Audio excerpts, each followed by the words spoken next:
Start your engines.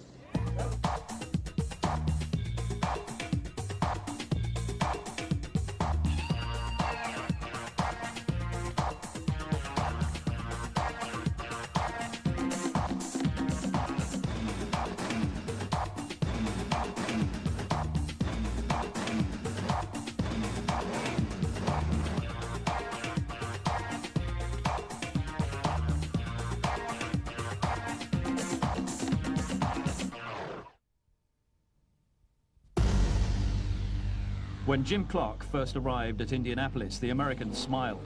The rear-engined Lotus Ford looked very neat, very British, but surely it wasn't big enough to do the job. Big enough and fast enough, it proved.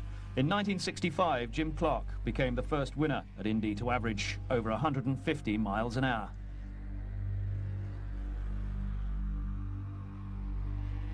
The following year, respect for Graham Hill, another Formula One world champion, completed back-to-back victories for Britain. But for over a quarter of a century since, it's really been America's race.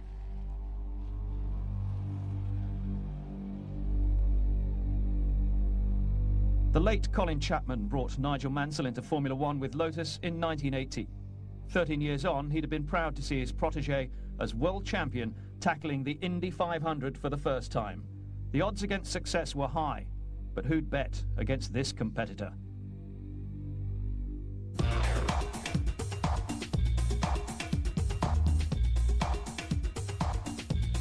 Indianapolis is a driver's sternest test. 500 miles, 200 laps of the four-turn oval, physically grueling, mentally exhausting. But then, what's changed? In 1911, the first 500-miler was run round Indianapolis, double the previous longest race round the circuit. Only possible because 3 million bricks were laid to create a paved surface.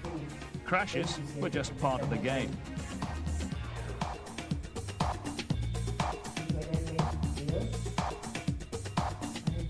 Ray Haroon in a Marmon Wasp averaged over 74 miles an hour to win in 1911.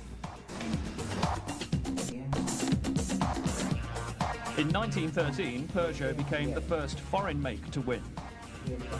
By the late 30s, the average speed was up to 113 miles an hour. Walls now divided spectators from the cars. Immediately pre-war, the bright spots at Indy borrowed Hollywood technology. Reminiscent of Laurel and Hardy perhaps, but this was serious business. Looking back, a major innovation. Following Pearl Harbor, the speedway closed in 1942. By then, 29 Indy 500s had been staged. The circuit, though, fell into disrepair. 1946, a lick of paint, new grandstands, most of the bricks replaced by tarmac, and the crowds returned, jamming the roads of Indiana.